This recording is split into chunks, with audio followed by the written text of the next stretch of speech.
Hello, my name is Cyrus Arnold, and you are Backstage at DG Studios. Cyrus came to me when, how old were you? You could barely read when you first came here. I was still in elementary school, probably 9 or 10. Right. I just remember that at the time I was taller than you and had more hair than you, and how things have changed. One thing about Cyrus was he was incredibly creative. At times there would even be other scenes going on that Cyrus wasn't even involved in. But Cyrus knew he had something to contribute, so he would march up on stage with the other actors in their scenes and just insert himself, unscripted, in the middle of their performance. Now, as a teacher, I am supposed to stop him from doing that because it is a bad thing. But Cyrus was so unique and creative, with such outside-the-box thinking, that I reasoned, I'm not going to stop him because I feel these young students are going to grow in direct proportion from working with him and seeing him do this stuff just as much, if not more, than had I not stopped him in the first place. So I let you do that invasive, interrupting stuff because your choices were so zany and you had such incredible belief in those imaginary circumstances, probably something that lends itself to you being able to play in so many of those supernatural pictures and series as you've done so far. When you first came here, you were booking some smaller roles. Right. I remember Zoolander, which was Zoolander 2, which was a huge movie at the time, and Sam and Cat. But I don't really think it was until The Exorcist that people really got to see what you could do, really got to see the depth. So you started out in comedy, at some place like a movie like Zoolander, where it's even mostly just visual comedy. And then you end up doing something as powerful as The Exorcist and playing a heavy too. What was it like as an actor to have that kind of journey at such a young age, play such polar opposite roles? Yeah, okay, so I feel like the transition between doing comedy and drama is not as drastic and mind-bending as some people make it out to be. I feel like you can only be really funny in a comedy and really stick out and do a great job if you're extremely committed to that character and you're extremely committed to the bit, and you just lose all self-awareness of yourself. And doing drama, it is that. It's working from a different set of tools, and you're less so recalling on what would be unexpected and committed to this character, and more so maybe on past life experiences and impulses. So I think that me growing up, especially going to classes with you, I remember something that you would talk about are impulses and really using those nerves to your advantage. And that is something that's easily transitionable between comedy and drama. And so I think that it wasn't as severe as, oh my gosh, now I'm doing heavy dramatic work, as it was, okay, now I'm gonna use these tools and impulses in a very different way than I've been doing before. But it's something that that you should be reliant on, I think is how. Which do you think you prefer doing? Honestly, I think it depends on how I wake up. There are some days where I have to be really committed to a comedic bit, and I'm just really in the mood to do something different, and then vice versa. So I don't know if I necessarily have a preference. I will say that right now, today, I woke up wishing that I could do drama soon, but tomorrow I may wake up and think otherwise. I can remember when you came to us as a young child. You were blessed and talented, so right out the gate, you got good response out there. On your auditions, you got good feedback. You got callbacks, you booked jobs. But I remember in particular, it was the first time at our studio where we had 2 actors testing for the same program. It was you and a girl at the studio. And unfortunately, neither one of you got the job.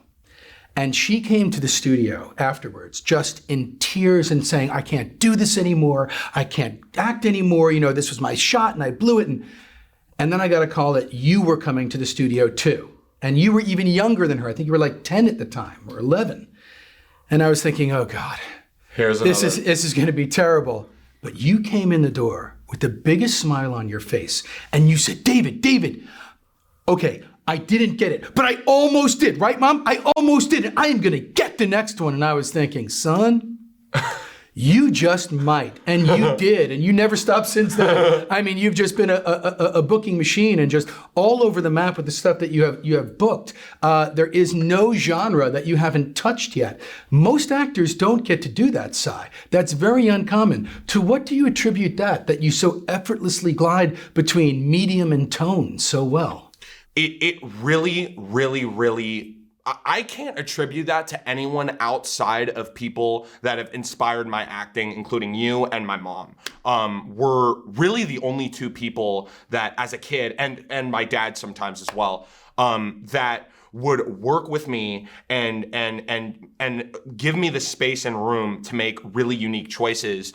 But becoming present and invested in a scene is, again, I really think that it just, I don't think about the tone and the environment of the story. I think of what the character's doing, what they're thinking, and really looking into that and doing my homework and thinking about why someone is making so-and-so decision. And so I think I would attribute it to learning that lesson, and to you and my mom and my dad and even acting scene partners.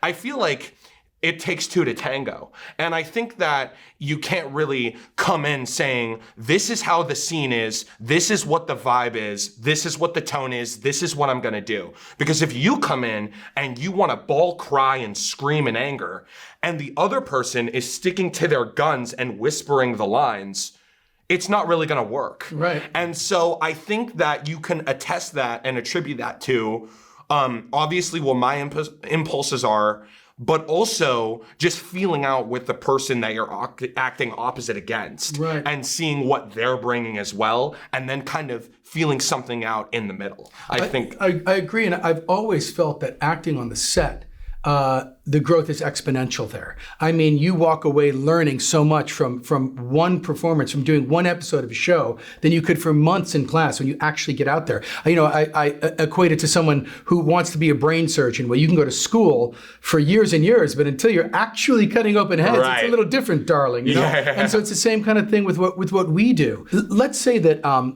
you could give one piece of advice to a young actor out there, and believe me, there are many. What would you say to them? A key to success for them? Okay, so I think there are like a lot of different ways to go about that.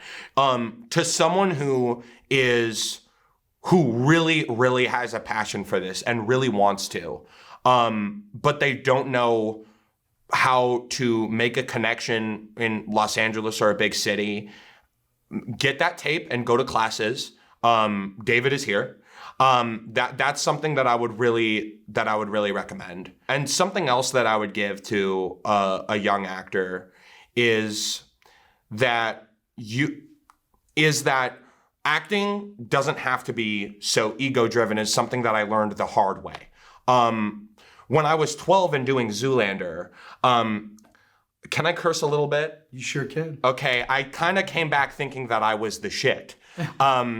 And I had to be checked a little bit. I went back into comedy improv classes here at Gray's, and you can never stop learning.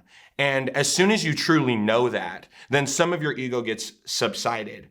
But also, I just think that you shouldn't be aspiring to be the next anyone. You shouldn't be looking to beat anyone else out or do something extremely mind-bending and fame-worthy.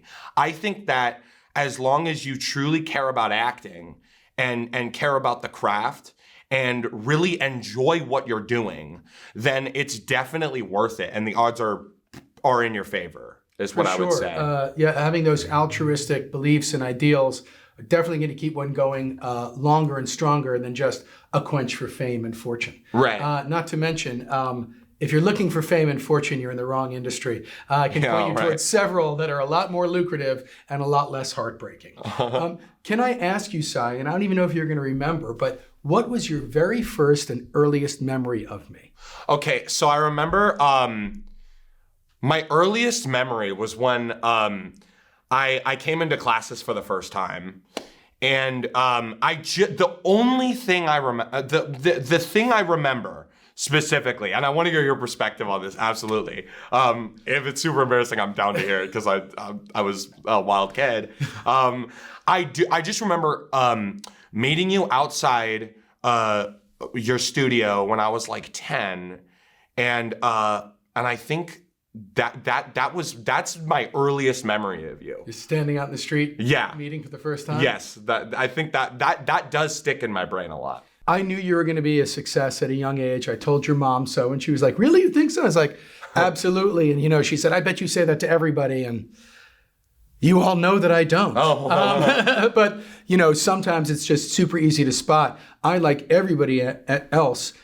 I'm very excited to see what's going to be coming up next for you and coming down the pike for you because of all of the actors that I've ever trained. Watching your career is truly, Cy, one of the most exciting because it is so diverse, and the groups of people who have found you uniquely talented and hired you on because, as actors, unfortunately, we don't get to choose the project. No. As you know, it chooses us.